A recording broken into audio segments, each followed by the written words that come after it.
కానీ 2 సంవత్సరాలు తిరగకముందే మళ్ళీ అక్కడ మోసం చేసినటువంటి శివసేనకు అక్కడ ఉన్నటువంటి ఎమ్మెల్యేలు బుద్ధి చెప్పి బాలాసాహెబ్ ఠాక్రే శివసేన అధినేత అయినటువంటి బాలాసాహెబ్ ఠాక్రే యొక్క ఆలోచన విధానంతో అనేక మంది ఎమ్మెల్యేలు ముందుకొచ్చి మళ్ళీ ఏక్నాథ్ షిండే గారి నేతృత్వంలో పరిపాలన చేశారు, ప్రభుత్వం ఏర్పాటు చేశారు. తిరిగి మళ్ళీ ఈరోజు నరేంద్ర మోడీ గారి నేతృత్వంలో 3వసారి ఇంత జరిగినప్పటికీ కూడా 3వసారి మహారాష్ట్ర ప్రజలు అత్యద్భుతమైనటువంటి మెజార్టీతో ఈరోజు అధికారంలో రావడం అనేటువంటిది మనం చూస్తూ ఉన్నాం. ఇక్కడే కాదు, బీజేపీ అనేక రాష్ట్రాల్లో కూడా 2వసారి 3వసారి అధికారంలోకి వస్తాం. గోవాలో పక్కనున్నటువంటి గోవాలో 3వసారి అధికారంలోకి వచ్చాం.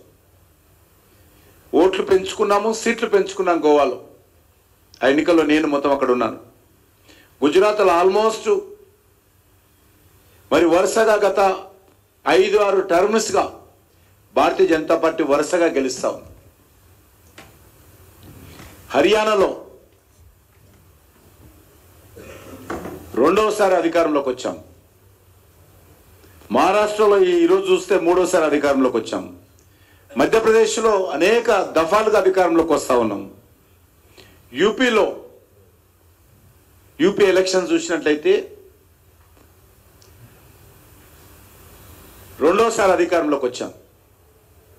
ఉత్తరాఖండ్లో 2వసారి అధికారంలోకి వచ్చాం. అస్సాంలో 2వసారి అధికారంలోకి వచ్చాం. ఈ రకంగా అనేక రాష్ట్రాలలో భారతీయ జనతా పార్టీ మేము చేసినటువంటి పనిని నరేంద్ర మోడీ గారి నేతృత్వంలో ప్రజలకు చూపించి అధికారంలోకి వచ్చాము.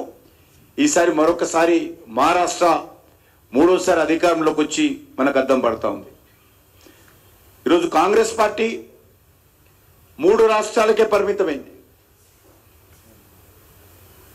గ్యారంటీల పేరుతో మభ్యపెట్టినటువంటి తెలంగాణ, గ్యారంటీల పేరుతో మభ్యపెట్టినటువంటి కర్ణాటక, గ్యారంటీల పేరుతో దివాలా తీసినటువంటి హిమాచల్ ప్రదేశ్, 3 రాష్ట్రాలకే ఈరోజు కాంగ్రెస్ పార్టీ పరిమితమైంది.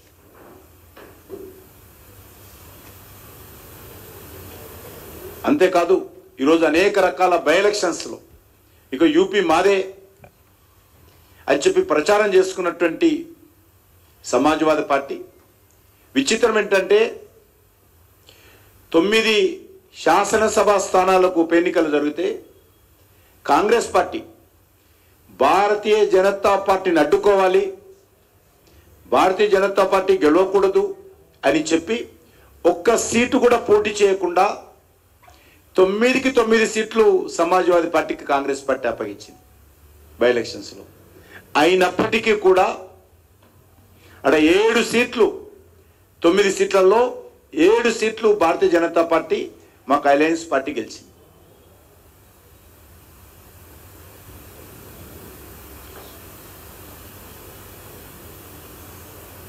మహారాష్ట్రలో గత ఎన్నికల్లో 44 సీట్లు గెలిచినటువంటి కాంగ్రెస్ పార్టీ ఈరోజు అలయన్స్లో శివసేన లాంటి పార్టీతో కూడా కలిపి అలయన్స్లో పోటీ చేస్తే లాస్ట్ టైం గెలిచినటువంటి సీట్లలో సగం సీట్లు కూడా గెలపలేనటువంటి పరిస్థితి మహారాష్ట్రలో ఏర్పడింది.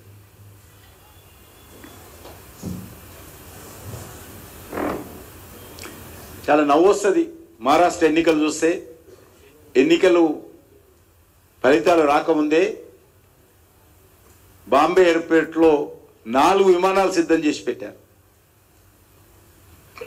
4 విమానాలు, పైలట్స్ కూడా వచ్చి కూర్చున్నారు విమానాలలో. ఎమ్మెల్యేలకు కావాల్సినటువంటి భోజనాలు కూడా విమానాలలో రెడీ చేశారు. ఫలితాలు రాగానే వాళ్ళందరినీ, తెలంగాణ రాష్ట్రాన్ని కొంతమందిని, కర్ణాటక కొంతమందిని తరలించేటువంటి అద్భుతమైనటువంటి ప్లానింగ్, ప్రజల ఆలోచనను, ప్రజల నాడిని పసిగట్టలేనటువంటి కాంగ్రెస్ పార్టీ పథకాలు సిద్ధం చేసుకొని ఈరోజు దేశ ప్రజల ముందు మరోసారి నవలోపాలైంది.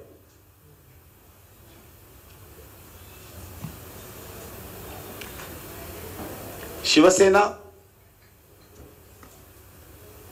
ఉద్ధవ్ ఠాక్రే నేతృత్వంలో ఉన్నటువంటి శివసేన, ఒరిజినల్ శివసేన కాదు,